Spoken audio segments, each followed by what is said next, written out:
दोस्तों Indian railway finance corporation limited यानी IRFC की बात करें तो यहाँ पे प्रभुदास लीलाधर ने इस स्टॉक को लेकर खरीदारी की सलाह दी है। क्या है उनका कहना, इस वीडियो के माध्यम से समझेंगे। इसके अलावा भी कुछ बड़ी अपडेट निकल के आ रही है आईआरएफसी को लेकर, जिसको इस वीडियो के माध्यम से डिस्कस करेंगे।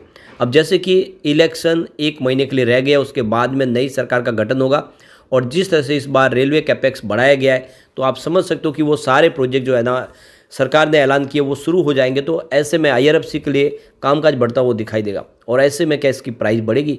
आने वाले समय 2027 और 2030 में क्या टारगेट रह सकते हैं उसको यहाँ पे प्रिडिक्ट किया गया, जिसको अच्छे से समझेंगे हम।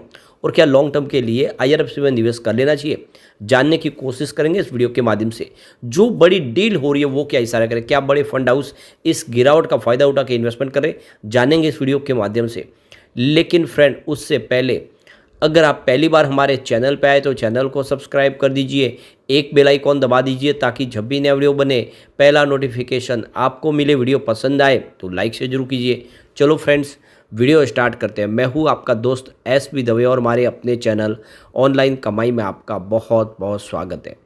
तो सबसे पहले अगर हम आईआरएफसी के कारोबार की बात कर ले तो यहाँ पे आप देख सकते हो कि इसकी जो क्लोजिंग है कल वो 157 पर रही, जहाँ पे 2.39% की हमें गिरावट देखने को मिली। तो स्टॉक के अंदर बिल्कुल दबाव बना, प्रॉफिट बुकिंग हावी हुई और क्योंकि बाजार में भी गिरावट का माहौल बना।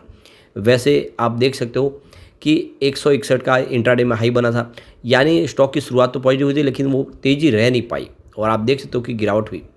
अब इसकी परफॉर्मेंस देखें तो स्टॉक ऑलरेडी इससे पहले काफ़ी अच्छा रिटर्न दे चुका है। 24 अप्रैल को स्टॉक 149 के आसपास था, जहाँ पे 0.8% की तेज़ी बनी।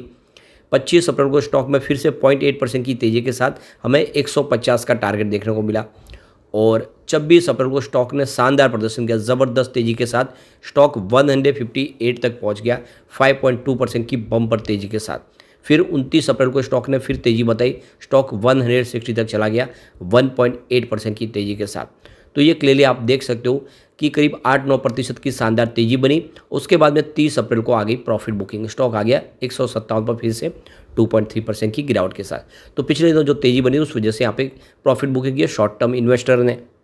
अब यहाँ पे आईआरएफसी को लेकर प्रभुदास लीलाधर ने इसमें खरीदारी की सलाह दी है और जो टारगेट रखा है वो 200 के आसपास रखा है। आईआरएफसी की बात करें तो यह एक मिनी रत्न सरकारी कंपनी है और काफ़ी अच्छा प्रदर्शन करी है। वो आप देखिए इसकी जो ग्रोथ है वो डबल डिजिट में दिखाई दे रही है और अब तो ये लार्ज कैप में भी शामिल हो चुकी है, जिससे यहाँ पे जो निवेश है वो थोड़ा सा सुरक्षित होता हुआ दिखाई दे सकता है। अब यहाँ पे प्रभुदास लीलाधर का कहना है कि स्टॉक टेक्निकल लेवल पर इस लेवल पे काफ़ी अच्छा लग रहा है, बाइंग अपॉर्चुनिटी दिखाई दे रही है और टारगेट 195 के आसपास दिखाई दे रहा है। 160 के नीचे स्टॉक है इस समय, ये मौका अच्छा है, खरीदारी के अपसाइड मूवमेंट अच्छा देखने को मिल सकता है कुछ ही शॉर्ट टर्म समय में। तो यहाँ पे टेक्निकल इंडिकेटर के हिसाब से देखें तो आईआरएफसी बुलिश दिखाई दे रहा है। जो मूविंग एवरेज है जिसमें 50 EMA और RIC है वो सिग्नल बुलिश बने हुए हैं और 50 EMA मींस 50 पीरियड जो इसका जो मूविंग एवरेज है वो यहाँ पे इससे एक बड़ी तेज़ी की संभावना की तरफ इशारा कर रहा है। जो टेक्निकल इंडिकेटर बढ़ रहे हैं वो ये इशारा कर रहे हैं कि स्टॉक के अंदर अच्छी तेज़ी देखने को मिल सकती है और फिलहाल स्टॉक न तो ओवरबॉट जोन में है न ओवरसोल्ड जोन में, तो यहाँ से एक एंट्री का अच्छा मौका बन रहा है, ये प्रभुदास लीलाधर का कहना है। तो प्रभुदास लीलाधर का कहना है कि RSI जो आईआरएफसी का करंटली है वो फेवरेबल है 57.99 और इसका 50 EMA है वो 114.86 के आसपास है, यानी एंट्री यहाँ पे की जा सकती है।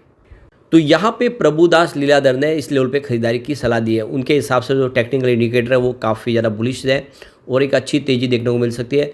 अपसाइड जो टारगेट है 195 के आसपास है, आपको 131 का स्टॉप लॉस लगा लेना है और इसमें खरीदारी करनी है। तो देख सकते हो कि 180 से 195 के आसपास के टारगेट है, स्टॉप लॉस 131 का लगा लेना है और ख़रीदारी करनी है, प्रभुदास लीलाधर का कहना है।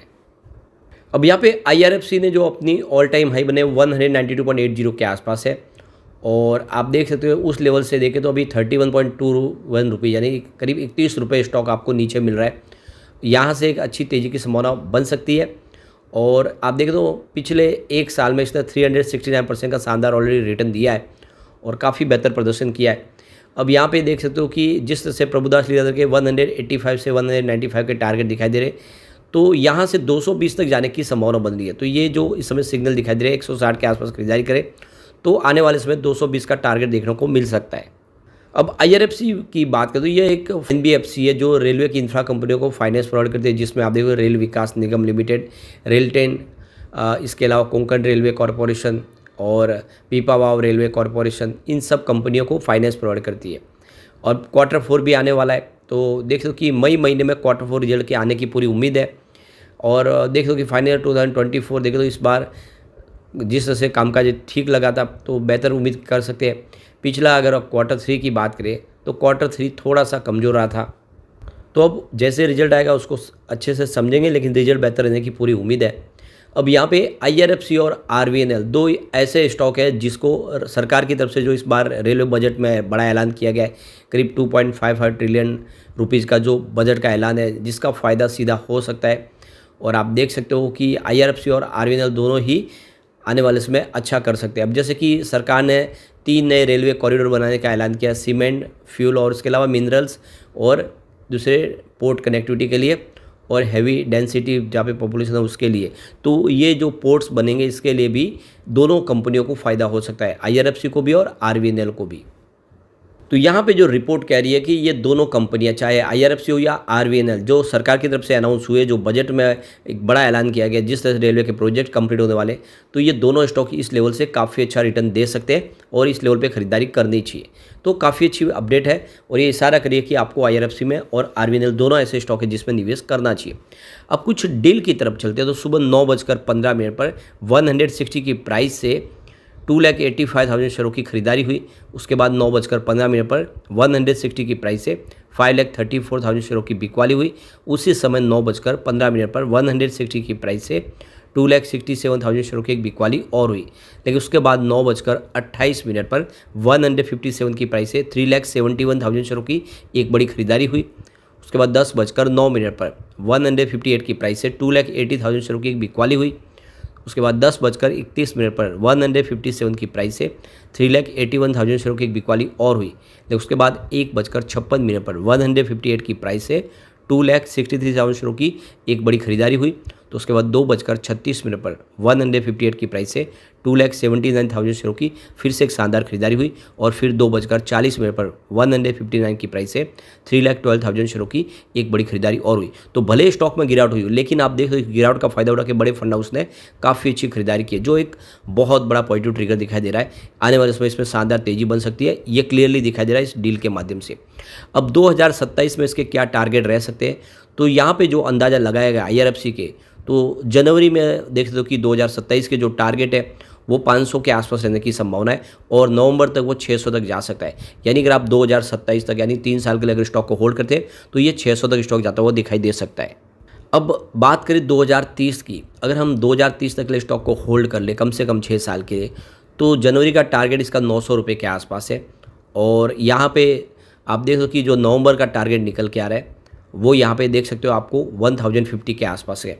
यानी 1000 तक स्टॉक आराम से जा सकता है अगर हम उसको 2030 तक के लिए होल्ड कर ले, तो काफ़ी अच्छा मौका है, खरीदारी आपको करनी चाहिए। आने वाले समय IRFC आपको मालामाल कर देगा। लेकिन फ्रेंड, कोई भी इन्वेस्टमेंट करने से पहले अपने फाइनेंशियल एडवाइजर्स बड़े ले ले या अपना खुद का रिसर्च करें, क्योंकि मैंने वीडियो आपके एजुकेशनल पर्पज़ के लिए ही बनाया। वीडियो पसंद आए तो लाइक से जरूर कीजिए और चैनल को सब्सक्राइब कर दीजिए। Thank you friend.